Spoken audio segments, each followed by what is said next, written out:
What's up, everybody? We're still prepping here for summer 2023.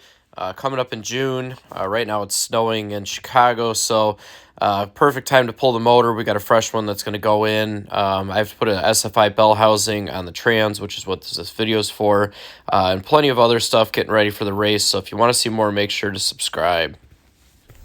Well, we got sick week in Florida going on. It's snowing out here in Chicago.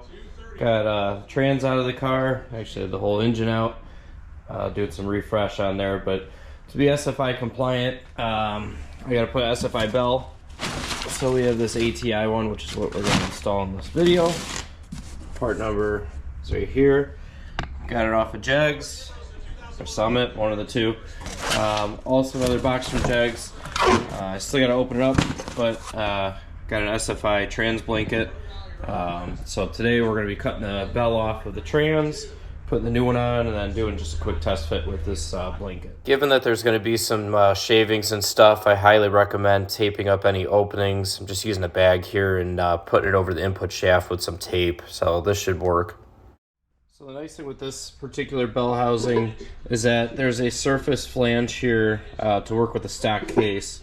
So we're going to have to cut a rough cut on the inside of the bell housing here, and then grind these tabs down.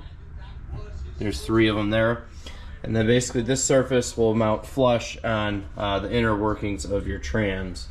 Depending on how the gap is from the outside, may do a bead of silicone or something to clean it up, but we're going to start with a rough cut with a Sawzall, and then probably go back with a little bit more accurate cutter after that. Since I'm just an average guy working out of my garage here, I'm using my Sawzall, using Milwaukee torch blades. I'll put a link in the comment if you want, but it cuts through like butter. Alright, so you can see we got the part that we cut off the bell there, transmissions here. This was a rough cut, obviously just to kind of get access to being able to hold the new bell up and kind of do fitment. I'm trying not to have a real big gap between the aftermarket bell and the stock case, so we're going to take a little bit off at a time. We're going to use a grinder wheel for this and make it all look nice. Alright, so there's 3 tabs that have to get cut so that they're below the flange surface. So those are the 3 there. I just use an angle cutter. I kind of clean things off with some brake clean, wire brush. So next we're going to remove the 6 bolts that I have on my trans. According to ATI, some may have 7, some may also have 8. Alright, so I got the 6 bolts out. Those are the ones here on the right.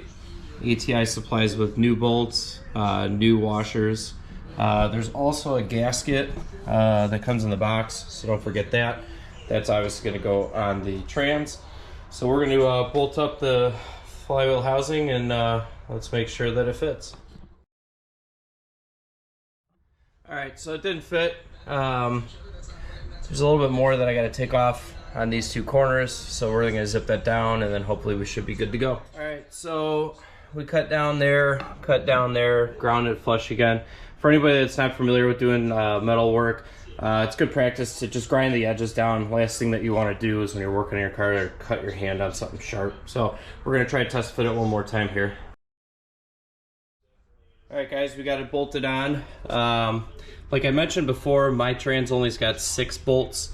ATI does thread these 2 additional spots. So if you don't use them like me, there is a plug that needs to go in.